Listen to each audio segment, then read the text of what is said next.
Une question sur les données épidémiologiques actuelles et puis sur les résultats que vous avez, puisqu'il y a maintenant des traitements, et des traitements qui marchent.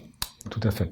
Alors, je dirais l'estimation qu'on fait, c'est que à peu près 1% de la population générale souffre de troubles obsessionnels à des degrés variables, hein, certains assez légers, et puis d'autres beaucoup plus sévères.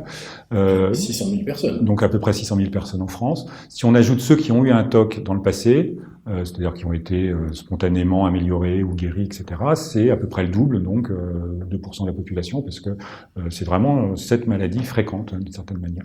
Alors le pronostic... D'où le fait que tout le monde a entendu parler de TOC ou connaît quelqu'un qui a eu un TOC. Là, tout le monde, on a des proches, et encore une fois, à des degrés variables, hein, il ne faut pas dramatiser à chaque fois, et même si, jusqu'à présent, il y a quand même cet aspect un petit peu de honte qui fait que tout le monde n'en parle pas, hein. Il y a beaucoup de gens qui préfèrent ne pas le dire, c'est souvent encore un peu stigmatisé dans le travail, enfin, etc. Il y a cette difficulté à en parler, et qu'il faut continuer à surmonter, parce qu'il n'y a aucune raison d'avoir honte d'avoir tel ou tel trouble à un moment donné.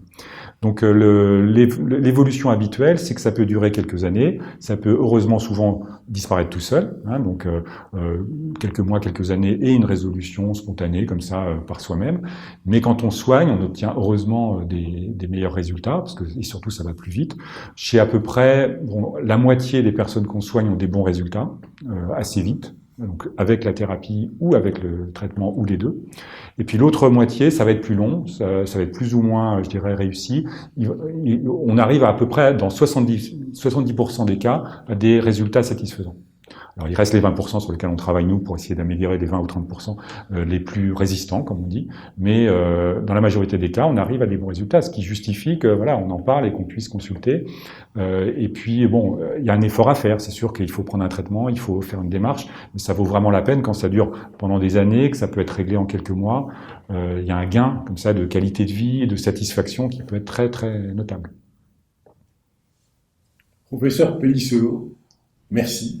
Merci pour ces explications sur cette maladie mystérieuse et qui touche énormément de monde. Merci pour les renseignements que vous avez donnés. Merci pour ce message d'espoir pour toutes ces personnes qui sont atteintes par les TOC. Merci à vous. Merci du temps que vous avez accordé. Je vous en prie. Merci à vous.